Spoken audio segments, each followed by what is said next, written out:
রাতের অন্ধকারে বিএনপি অফিসের সামনে হঠাৎ বিশৃঙ্খলা। রোববার রাত 9:15টার দিকে কুয়েট আইটি গেট সংলগ্ন এলাকায় বিএনপির দলীয় কার্যালয়ে ভয়াবহ হামলা চালানো হয়। দুর্বৃত্তরা মোটরসাইকেলে করে এসে বিএনপির কার্যালয়কে লক্ষ্য করে দুটি বোমা নিক্ষেপ করে এবং পরপর 4 রাউন্ড গুলি ছোড়া হয়। ঘটনাস্থলেই প্রাণ হারান শিক্ষক ইমদাদুল ইসলাম এবং আহত হয়েছেন আরও 2 জন। উক্ত সময়ে বিএনপির সদর দপ্তর কার্যালয়ের ভেতরে বৈঠক করছিলেন বিএনপির স্থানীয় নেতাকর্মীরা, কিন্তু মুহূর্তের মধ্যেই যেন বদলে যায় সবকিছু। এ ঘটনায় রাজনৈতিক কার্যালয়ের বাইরে তৎক্ষণাৎ ছড়িয়ে পড়ে আতঙ্ক।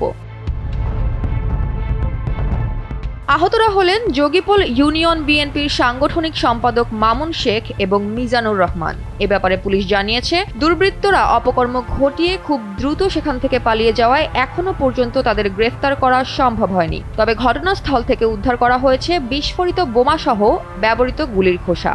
আটক এবং পরিচিত সন্দেহভাজনদের চিহ্নিত করার অভিযান এখনো চলমান এবং এলাকায় আতঙ্কিত অবস্থার কারণে পুলিশি টহল জোরদার করা হয়েছে।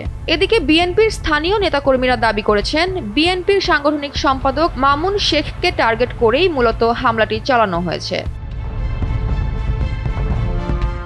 আসন্ন জাতীয় নির্বাচনের সময় ঘনিয়ে আসার সাথে সাথে খুলনায় রাজনৈতিক সহিংসতার আশঙ্কাও যেন ক্রমেই বেড়ে চলেছে। দেখা যাচ্ছে নেতাকর্মীদের ওপর সরাসরি হুমকি তৈরি হচ্ছে এবং স্থানীয়রাও এ ব্যাপারে বেশ আতঙ্কিত। তবে এখন মুখ্য প্রশ্ন হচ্ছে, কে বা কারা এই হামলার সঙ্গে যুক্ত?